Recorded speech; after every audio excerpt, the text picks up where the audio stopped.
Thank you again all for joining us today. Welcome to the Black Everyday webinar. The theme of this session, this discussion today, we've called it Black History Every Day.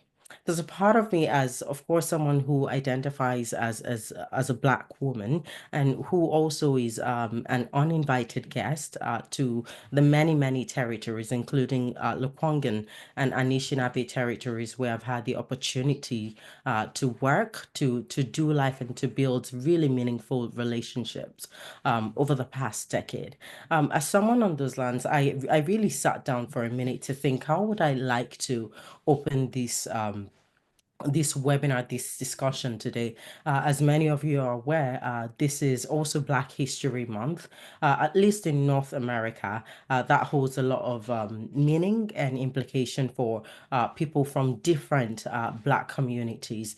And, looking at how we hone that to our own context in Canada, what it means to be Black in Canada.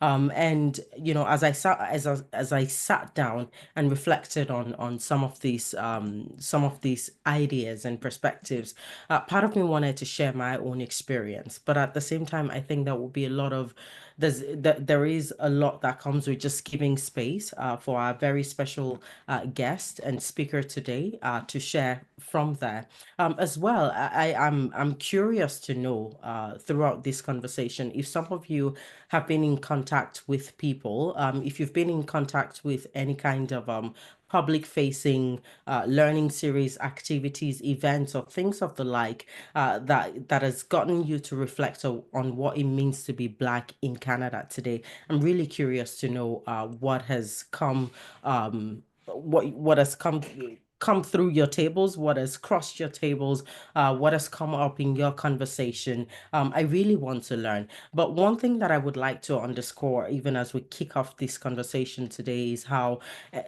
we're being deliberate about the way we've tagged this, and we've tagged this around the notion that Black history or any form of identity really is not one that we should just carve out 1 month for. I think it's important to have the kind of recognition that we do have, but I think that the histories that we have, the realities of the reality of being people who work with this history is a day-to-day thing, is an ever evolving reality, and I don't think it's one that we just do in one calendar month of the year, one particular day of the year, or anything like that. And so for me, it's really important that some of these histories, Indigenous history, Black history, whatever other kinds of histories come to mind, that in our daily interactions, in the conversations that we have, in the way that we approach our work and build relationships, that we're able to center these stories, these lived experiences in such a way as is not just checking the box or just tokenizing the experiences of people. Those of you who have been following this webinar series, you would know that we've said it again and again. We're very grateful for the general support of our partners at Coast Capital Savings, who have made this webinar possible. Because of their valuable support and commitment, we're able to continue this series at no cost whatsoever to community. Some of you may know of Coast Capital, which is Canada's largest membership-based credit union. It's headquartered in BC. It's the union's contributions through the years has been really instrumental for us, not just for us as the Inclusion Project, but for many other community partners that we have the opportunity to interact with as well. Now, before I introduce our speaker today, I mentioned earlier and would like to acknowledge again that the Inclusion Project Society finds its home on the territories of the Lekwungen-speaking peoples of the Songhees and Esquimalt nations, otherwise known as Victoria, on Vancouver Island, British Columbia. We're grateful for the opportunity to continue to build meaningful relationships, have vital conversations on these lands. Now, without wasting further time or providing too much more of a context, because I think all of that is what we'll be hearing today, even as we get to meet Dr. Adams. I'm going to share a bit about her journey, and I'll invite you to please look on the University of Calgary website or continue to follow her work even after now to learn a bit more about the leadership that she brings in her day-to-day work. Jennifer Adams is a Tier 2 Canada Research Chair of Creativity, Equity, and STEM and professor at the University of Calgary in the Department of Chemistry. She is the PI of the Creativity, Equity, and STEM Lab, where she leads her team in research on equity in STEM, teaching and learning environments with an emphasis on identity affirming, anti deficit desiring, and justice oriented approaches. She is sought after for talks and workshops around the work in equity in post secondary STEM. She's in leadership on several Canadian national projects, including Securing Black Futures, which seeks to increase visibility and support the flourishing of Black students in STEM, and the Canadian Black Scientists Network, where she is the PI of the STEM Beyond Borders initiative that examines Black in STEM equity oriented research, policy, and practice in Canada and the United States. As I mentioned, you can read more about her really, really impressive work through the years through her website, and I'm sure she's more than happy to share a bit more about how we can follow her work. Dr. Adams, thank you so much for taking the time to be with us today. You're muted. Thank you so much for having me. Absolutely, absolutely. And I know, I know how busy this time of the year is for you. And of course, reading your bio and following your work as well. I know what that's like. I can understand what that's like on a day-to-day basis. But thank you so much for making the time to join us today. Now, at the beginning there, I feel like I failed in doing the work of prefacing what this conversation is going to be and the need for us to center Black history as a day-to-day matter. On one hand, it was quite deliberate because I think it will be best articulated coming from you. So to hear from your in your own words, what does Black history every day mean to you? And why is it important to shift our focus from celebrating Black history in just one month to integrating it into our daily lives, experiences, and interactions?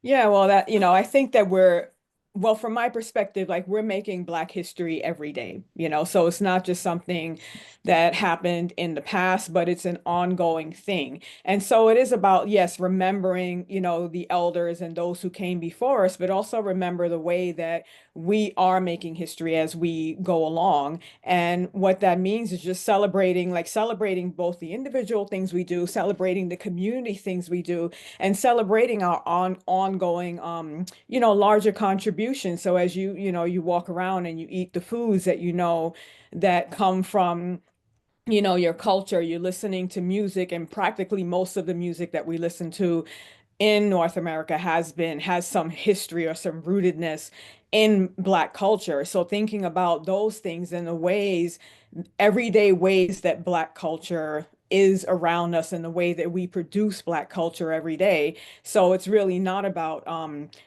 putting it in this historical bit, but keeping it in always present, and keeping that sense of Black history and that sense of pride and that sense of groundedness always present. And as like what Dr. Hartman, a quote is like, we have to take seriously what we as Black people know and then depict the world from that perspective. Mm. So thinking about how we're not trying to fit into these different spaces, but how are we expanding those spaces so that we can bring our culture and our authenticity and what we know into those spaces. So it's really about like expanding, if we think about, because history, I mean, 2 seconds ago is now history. So we think Mhm. about that time as a very like fluid and non-linear in a way thing. And so yes, we don't wait until February to learn about historical Black figures. I really like looking on Instagram and TikTok and seeing a lot of mostly young but also older creators that are making like little snippets of Black history.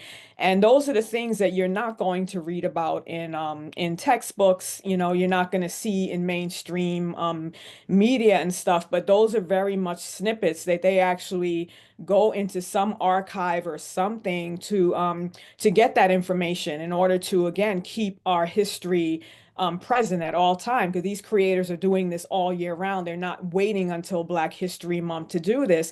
And those are very important places to learn. And just remember that the history of Black people between Canada and the United States is very entangled, because it's all coming from that same colonial, patriarchal, white supremacist roots. So a lot of those experiences, I would say Blackness knows no border, because a lot of Mm. those experience, and we see a lot of, stuff that's happening now, and that's going to make it even more important for us to assert who we are, how we've contributed, and how we continue to positively impact many spaces. Absolutely, absolutely. I really like that emphasis that you placed there about, the work of Black creators, authors, artists, or even people who work in this sector that you do is not that it doesn't just go on hold for one special month of the year or something. It's something that we can visit and continue to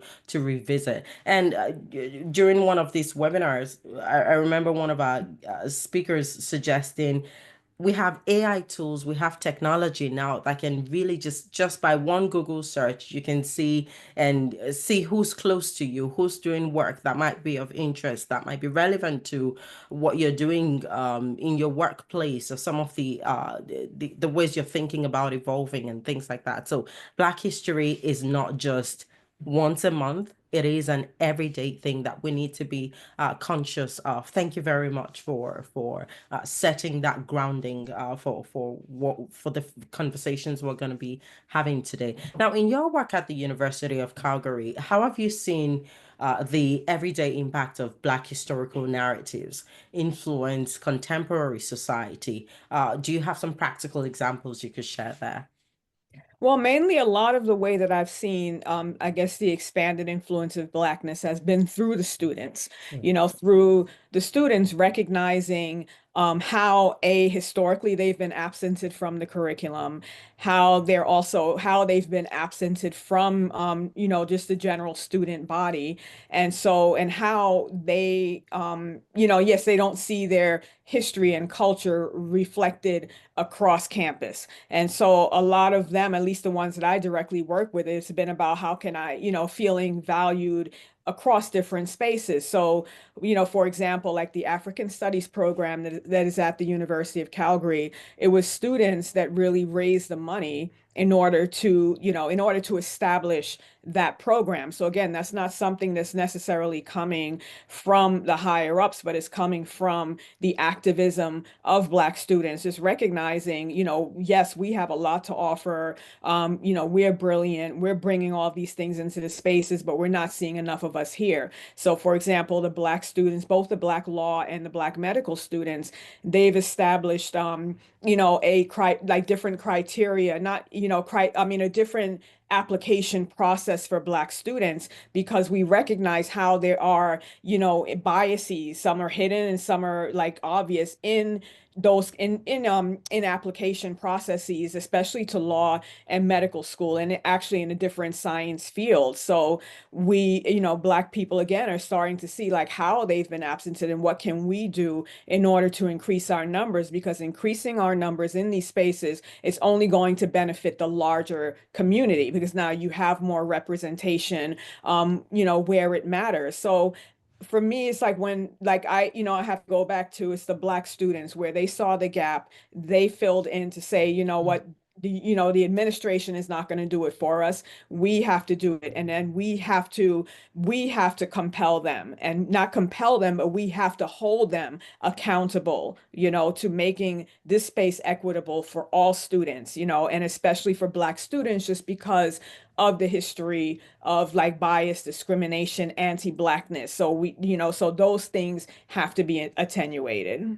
Absolutely. And talking about challenges and some of the barriers that you may have seen, what are some common misconceptions that you think get in the way? And you already spoke to that, biases and just an anti black perspective and ideology around people's actions, but can we talk about some specific misconceptions that prevent Black history from being a continuous part of, to focusing on the area that you work now, educational and public discourse, for instance, and how can we navigate this? Well, for one, Black contributions and Black history is always seen as extra Mhm. to like this canonical narrative. So, you have all of the white history that we know very well, but then you have like, oh, well, here's this Black person over here that did this, and then here's another Black person over here that did this, and then here's an indigenous person over here that did this. So these are seen as extra and, to this main narrative. So what we have to do is we have to make sure that these are not extra, but these are all everyday things for the good and the bad that have been intertwined with history and how that history shapes the present, because that's the only way that we're going to be able to undo a lot of the ideologies, a lot of the ongoing anti-Blackness is by recognizing the historical roots of all of this and how that has impacted us today. So the only way again about doing that is really being intentional about integrating Black history, Black contributions, and contemporary Black narratives into that canon, just breaking that canon apart and just putting everything that has contributed there into that canon. So we have to normalize Black contributions, we have to center and normalize it like everything else. There can be many things in one center.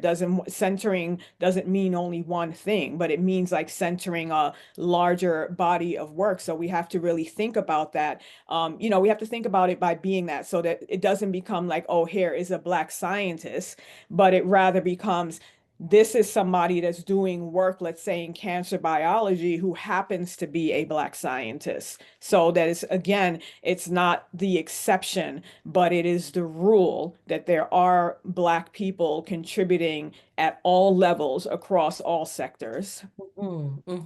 Totally. And I've heard you use this word a couple of times, and not to get into the weeds of semantics and things like that. But what is anti-Blackness? Well, anti-Blackness, let's see, in a nutshell, it's coming from the ideology that placed Black people as less than human at the lower rung of like the hierarchical, triangle. And as such, we have been positioned with those specific deficit narratives where we have been excluded from different opportunities because of our race and because our race is perceived as less than. And just, and again, coming from the history of enslavement and how Black people have been, produced, or the Black identity has been produced, or imposed on, I should say, in that transatlantic, enslavement. We've been dehumanized through that process. And so anti-Blackness is about that continued dehumanization of Black people. And so it sounds like the way it played out in yesteryears might not exactly be how it plays out today, but there is a continuation. There is a common thread in terms of the ideology at the end of the day. The face of it might look different, the expression of it might look different. For instance, at least in Canada of today, nobody's selling slaves physically. But in terms of how it plays out in our policies, in terms of how it plays out in our processes that are designed to be a certain way, in terms of how it plays out in our employment and the laws that guide them and things like that. These are some of the ways that anti-Blackness could potentially be present in our current day realities. Yeah, and even in like if we look at disparities in education, in healthcare, in interactions with law enforcement, all of those are, all of those are evidence, or manifestations, I should say, of anti-Blackness. And to data, as they say, is king. To go to the data, I know that there is a lot of data that abounds around. So you talk about law enforcement, for instance, the interactions of racialized people, more broadly speaking, and then to get more specific, Black people, often negative interactions with law enforcement. Some of that playing out from a place of bias, some of that playing out from preconceived notions that factor into how people are seen or treated compared to others. And again, the Yes. data shows a number of these issues what we're bringing forward. Now, let's talk about how educators, community leaders, and policymakers can work together to embed Black history into everyday curriculum, into institutional practices. Well, again, like going back to that notion of Black history every day, and that ongoing contributions of Blackness, like centering that rather than seeing it as an exception. And then it's also like for me about like challenging like institutionalized practices that have been normalized. Like for one, hierarchical leadership, maybe looking at more like circular and collective leadership or leading, because of the good. Like one, and then that's where we can go back to, some of the African language and, roots that for some of us was lost, through that transatlantic slave trade. But we look at, like, for example, Ubuntu, where we think about our shared humanness, our shared humanities, and which privileges the needs of the group over the individual. So thinking about, that, like how can we build community? How can we identify with others? How can we center care and emotion and relationships and ethical decision making? So thinking about how we are in this constant, like, as I said, we're constantly making history. So we're also in that constant process of becoming. So how do we become together? And it's not necessarily become as one, because there is not a monolith of Blackness, but how do we become together with all of the uniqueness that we bring both individually and collectively?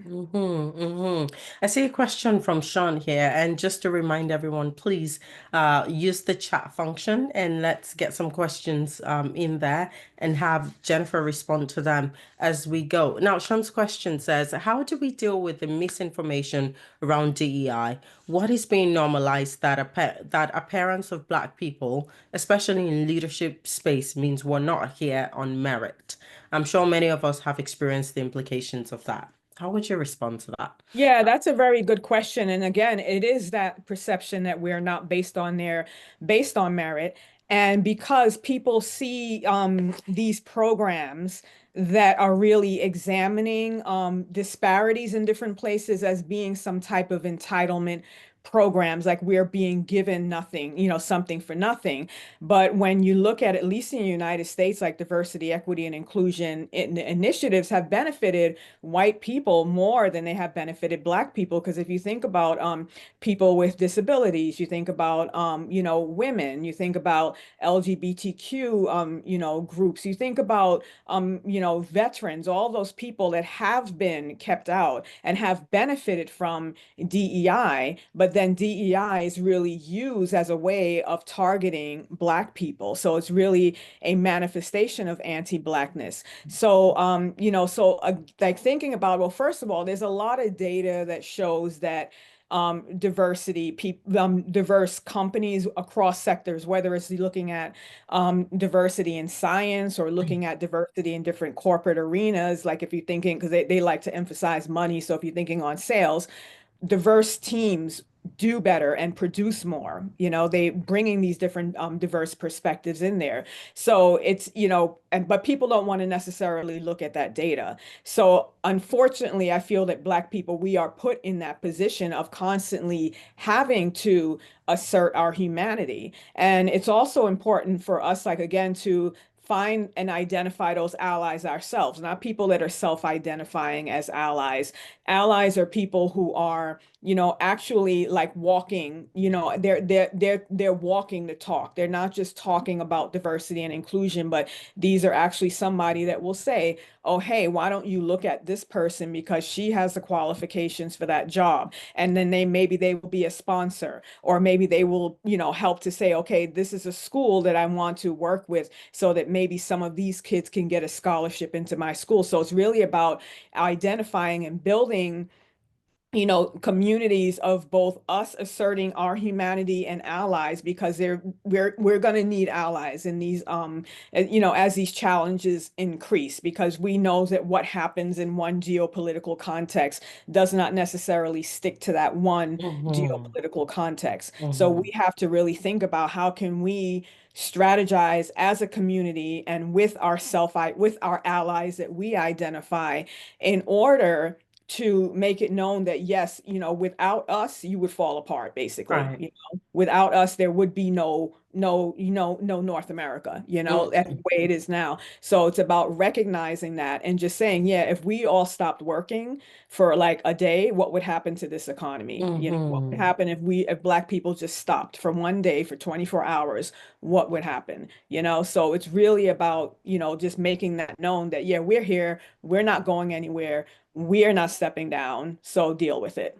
Mm-hmm, mm-hmm. And talking about the resonance of things that happen within some geopolitical context, and the resonance that that has across the board. And earlier as well, you mentioned what happened 2 seconds ago is now history to us. To go back in time a little bit, in the summer of 2020, when with the killing with George Floyd, and some of the things we saw it on the street, and now it wasn't just an American problem. We saw how that trickled down into Canada. We saw how across the ponds, like even looking at places like Europe, or even some parts of Africa, like where I come from as well, where it was widespread, the impact that that had. And what we saw was, on the heels of that, we saw coming out of the woodworks. We saw a lot of organizations and leaders and stakeholders who came out and say, hey, it said, hey, we're going to make all of these commitments, and this should not be the order of the day, and things like that. And what we've seen 4 years, almost 4 years, about 4 years on, is a lot of that haven't been performative, or as well, some of the ways that there's it's we've seen some harms, some of the things that we're trying to correct, how some of those harms are being further perpetuated, just on the heels of that really remarkable incident as well. I'm not sure if that's something that, you know uh, that's a phenomenon that you've observed, that's Oh, close yes. to home for you. Please Oh speak to yeah, no, I observed it because I am originally from the United States. I'm from New York. that. I claim New Yorker before I claim American, but that's a whole nother historical Right. reason for that. But anyway, I was here, at the University of Calgary and witnessing what was happening on both sides of the border, so witnessing, first of all, how those disparities in healthcare became magnified, Mm, for one thing. You saw how many people in Black and Brown communities were negatively affected by COVID in relation to the rest of the population.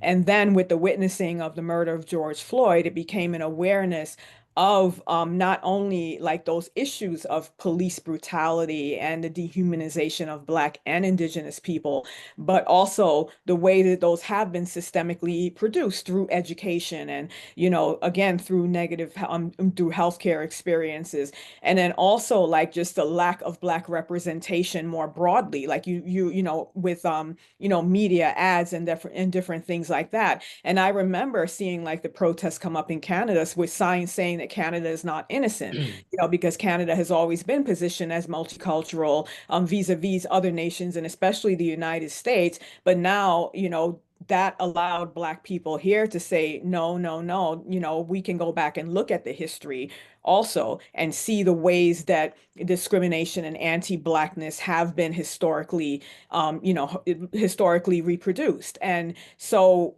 that was, while that was an opening, that was an opportunity, but then, yes, there has been what some of us call a blacklash, and for a lot of us in the States, that started with Obama being the president, so it was like, well, how dare he, become this position, which is considered the highest of the nation, so, we saw that there.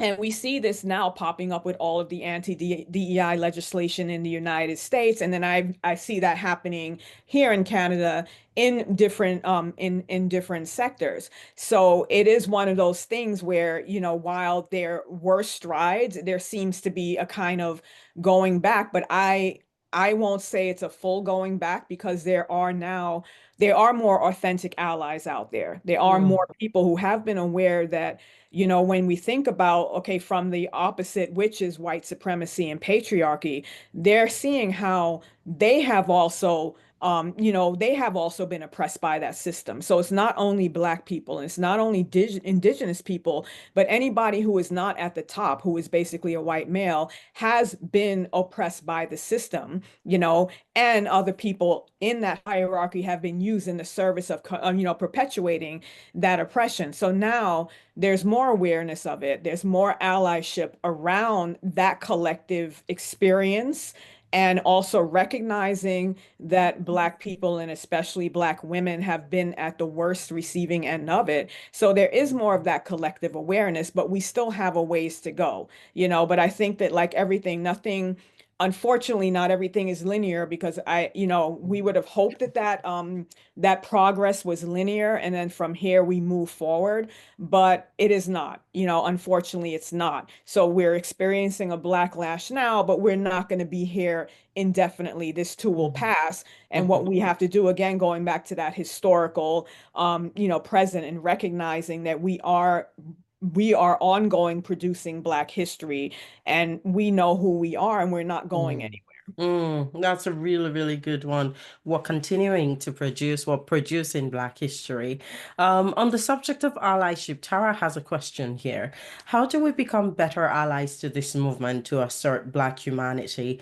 Was horrified to learn that Black students mobilized to have African studies in university, apart from not being just bystanders. Let me see. I just want to read. Okay, Tara. So I think that, for one, it's like being, allyship, it requires listening to the Black community, not trying to come in right away and being a savior, but it's about listening and learning, and then learning the ways that you can, contribute and support Black students, or, Black people more broadly, in whatever sector and whatever sphere of influence that you can. And it's also too about educating yourself. And what that means is, like, not relying on the community to teach you everything. I mean, people are always more than happy to share. Well, now I shouldn't say more than happy, but in general, to share their experience and to share their perspective. But do not rely on that, Mm, rely on doing your own work and learning about the ways that Black people have been historically discriminated or negatively positioned in whatever sector it is. Like, you don't have to learn about everything, but at least take the time. Like I always tell people in science talks, take the time to learn about your own field, and to learn mhm, about, first of all, the historical origin of your field, and how the larger, colonial project has influenced your field, because it's influenced everything, and then that mhm, will be, you begin to learn again about the way that anti-Blackness has been constituted in your specific sector. And then again, listening to community, what can you do to help to attenuate that? And what can you do from your perspective of privilege, and whatever that privilege is that you have? What can you do from that perspective to help and to elevate others? Because mhm, again, like, that notion of privilege to is considered people like reflect that negative. And it's not about, oh, you didn't come in and say, oh, I have this privilege. It's like, okay, by design and by who you are vis-a-vis others, you have certain privileges. Like I have certain privileges because I have a higher degree than others, and just because society values degrees and things like that.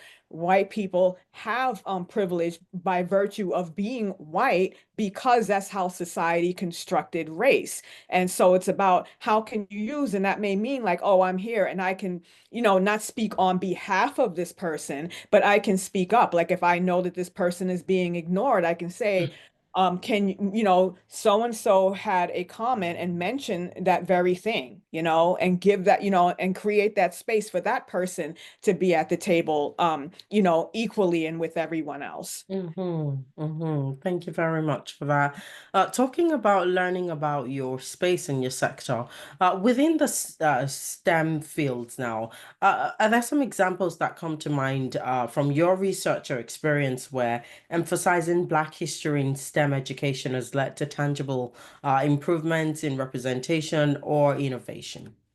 So, excuse me, and a lot of my work is really, it's not even been specifically about history, but it's been about emphasizing Black identity, Mm, which includes history, and includes again that notion of everyday Blackness or everyday being Black, mm, and not with that Blackness as a monolith, because like, yes, we are Black due to our shared like African origins and African diasporic heritage, but we have different cultures and different manifestations of Blackness, but it's around like centering that Black identity. So in my own like work with research with teachers in schools, I found that in those classrooms and spaces where teachers who usually are the Black identified teachers they share that identity and those experiences with students, because a lot of them, especially if they're teaching science, have this experienced discrimination in their role to become like a science professional. And so what they do is try to create spaces again to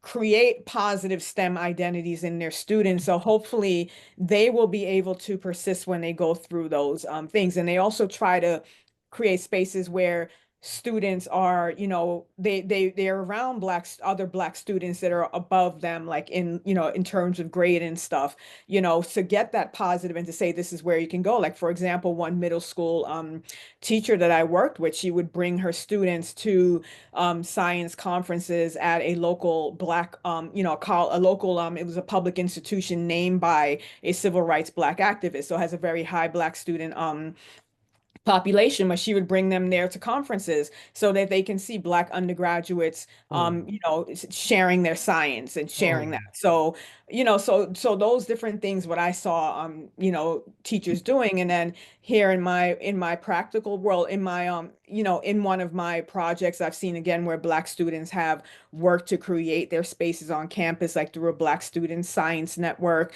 and had a science fair for Black students to highlight their work.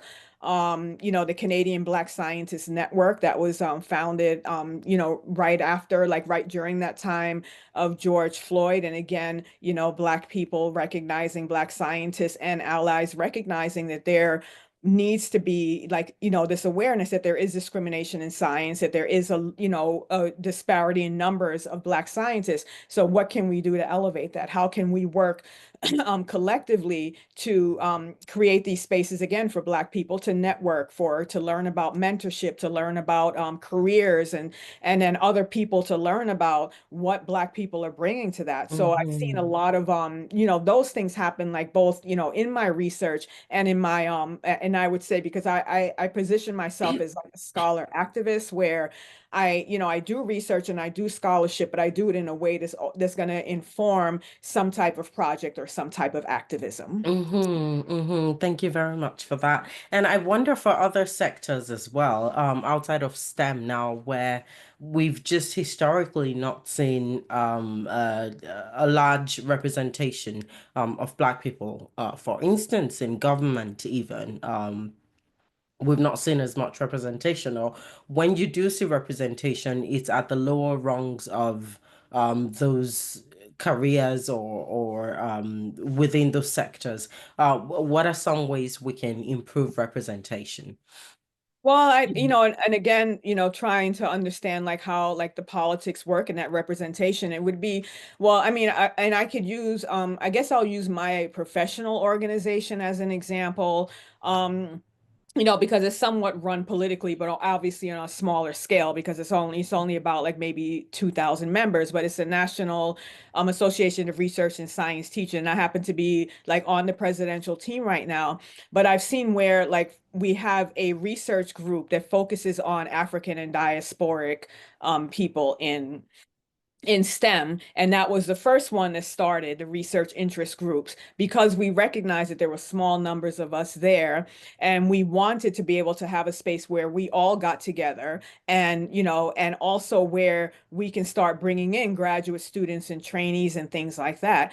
And so it's a very tightly run knit group within the larger organization. And also I know for my group, like we share announcements of different family things, of people's successes. We also share, bereavements and things like that. So it's Mhm. really a community that expands beyond, just the professional and research oriented stuff. And whenever there's one of us that's running for the board or anything like that, Kadasi basically votes together, to ensure that we have representation in the board and in the executive committee in our organization. So I'm thinking like on politics, the same thing needs to happen where communities really need to stand behind their leaders. And when there comes time to vote, to really encourage the community to come out and vote for these leaders because they have shown and they have demonstrated how they have helped to uplift the community, and then also sharing outside of the community the ways that these people have helped the other communities. Because and that was the same thing with our group, because of our group in that now we have like a similar like an Asia Pacific Island group. We have an LGBTQ group. We have a Latinx group. So other groups have seen how this has helped us elevate, and they feel like this is something that their community needs to help, so we created that leadership. And in many places, whether recognized or not, it's often Black people that create those leadership and those models that then everybody else follows, and then it becomes somebody else's brilliant idea and not the Black person or people that originated it. Mhm. But where we are, and I remember having this conversation even with my sister, it's like when we work to benefit, it seems like with Black people, when we work to benefit our communities, other communities often benefit from it. Like when we work to make sure that our kids have good education and have access to healthcare, other adjacent communities often benefit from that, but we're often not recognized for doing so. We're often not given that credit for doing so, but we're still doing it because we know that ultimately it's still going to benefit our community and our children that are coming behind us. Totally. Now, as we attempt to bring this to a close, I think just given the space that you work in and the role of technology, the disruptive, many argue, role that the evolving technological landscape seems to be gearing towards playing in our future, as well as how it's already disrupting current day realities. What role do you see and vision for Black people in shaping that future, and what steps can be taken to support Black professionals in overcoming some of the systemic challenges within STEM, as we already discussed, as well as other sectors? Yeah, well, again, I think it's about for first of all, like building that collectivity, like that community, like really leveraging our tendency to value relationships, and forming that in community. And while we're in community, because technology and everything else just ships so fast, it's constantly like staying informed, but then also making sure that we're working so that we have people that are in those spaces that are in like computer sciences, data sciences, leadership, places where they're creating the technology and they're also making policy around the use of technology. So we have to make sure that we advocate for having our voices heard by through representation in these spaces. And then, to bring up another, term from the diaspora, Sankofa, learning from the past to move forward. And again, we're not on a linear path, but we're on a very circular path. So what are the ways that we can build on the lessons that came before? Because a lot of times, like I feel that we're probably in where we are is because as a society, and not only Black people as a society, we're not learning from the past. But I think that Black people, we're very good at learning from the past because we have had to in order to survive. So it's about us continuing to learn from that path and continuing to build community, continuing to strengthen to strengthen our community and to continue to advocate and make sure that we have representation in the spaces where they need to be. And if we're not allowed in those spaces, we create our own spaces and making sure that we get influence on those spaces, however, through whatever means, as, Malcolm X said, through whatever means necessary. And I'm not necessarily advocating, in the way that he did, but it's also about us thinking about what are the subversive ways if they're not letting us in through the front door. What are the ways? How can we get through the window? How can we come down through the roof? How can we come up through the basement? What are the other ways that we can infiltrate rather than always, allowing us to not be and allowing us to not be at the table, but rather than how can we ensure, as on what Shirley Chisholm said, if you're not allowed, if there is not a seat at the table, then you pull up your own chair, Right. Yeah. And Totally. she was one of the first Black congressmen in the Congresswomen in the Woman, United yeah. States. Yeah. Mhm. Yeah, and just closing thoughts here. Thinking about, we've reflected on the histories, as well as the current day realities that makes it challenging, that makes it arduous, for lack of a better word, that can make it challenging, I should say, to exist vis-a-vis current realities. Is there something that gives you hope? Looking at where we've come from and where we are right now, is there something that gives you hope for the future? Well, I mean, what gives me hope is that Black people are tenacious, that we're not Mm, just, we're not so ready to stand down. We may have like some individual ones that may decide to go over to the quote unquote other side, but as a collective, we're not standing down, because I mean, again, going back to, American, politics, we saw the Super Bowl with Kendrick Lamar and the performance that he did. And when he said game over. And what that means is that we're not playing the game. You know what I mean? We are aware of the game. We are aware of what it is.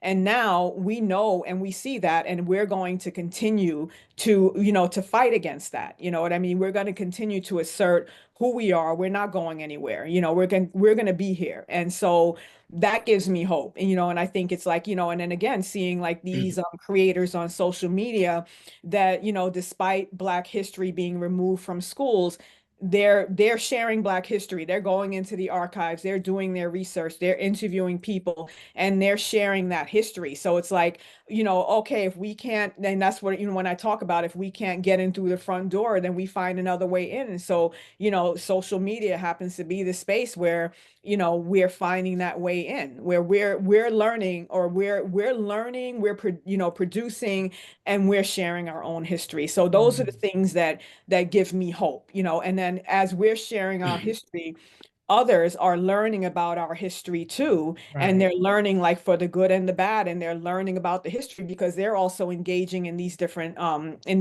spaces. And you can Hmm. see in the comments when they're like, oh, I wasn't aware of this, because people like to say, oh, identify themselves and say I wasn't aware of this history. And so I've been seeing a lot of that stuff coming up too. So I think that that's what gives me hope.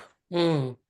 I think that's a really, really good place to draw the curtain today. Dr. Adams, I can thank you enough for the really, really deep, insightful breadth of wisdom and knowledge that you've brought into this space today.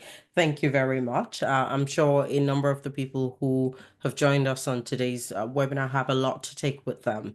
I hope the questions continue. I hope we've only just scratched the surface of this conversation because, like we've established already, through this webinar today. This is not just a 1 month thing. This is not just a 1 day thing. We don't need just 1 day, one special day in the calendar to talk about history that is ever present.